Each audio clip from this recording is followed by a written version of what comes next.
On nous dit que pendant l'année sainte qui vient de débuter, l'Église accorde l'indulgence plénière à ceux qui effectuent une démarche jubilaire. Mais n'est-ce pas complètement ridicule et dépassé cette idée d'indulgence ?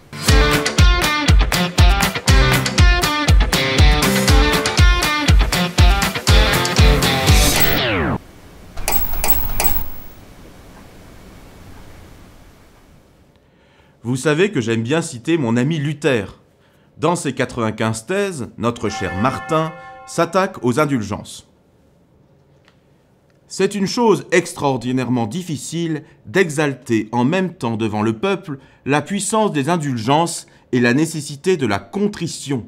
La vraie contrition recherche et aime les peines. L'indulgence, par sa largeur, en débarrasse et à l'occasion les fait haïr. Alors, l'indulgence serait une espèce d'acte magique qui remplacerait le repentir et la demande de pardon ? Dans notre vie, nous pouvons malheureusement commettre des fautes graves qui défigurent notre ressemblance à Dieu. Le catéchisme de l'Église différencie deux conséquences du péché. Il nous prive de la communion avec Dieu, et par là, il nous rend incapables de la vie éternelle. Cette privation s'appelle la peine éternelle du péché. D'autre part, tout péché entraîne un attachement malsain aux créatures.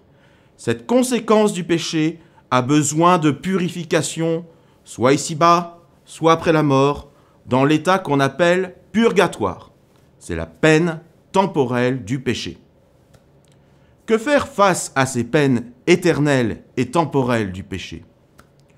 Une bonne confession sacramentelle permet la remise des peines éternelles du péché. Mais les peines temporelles du péché demeurent. Pour être purifiés de ces peines temporelles, nous devons quitter le vieil homme pour revêtir l'homme nouveau en pratiquant des œuvres de charité, en priant et en faisant pénitence. Dans l'Évangile selon saint Matthieu, Jésus dit à Pierre : « Je te donnerai les clés du royaume des cieux. Tout ce que tu auras lié sur la terre sera lié dans les cieux, et tout ce que tu auras délié sur la terre sera délié dans les cieux. » On dit ainsi que le Christ a confié à l'Église le pouvoir des clés. Les mérites acquis par le Christ et à sa suite par toutes les bonnes actions de tous les fidèles constituent un trésor de grâce dont l'Église dispose.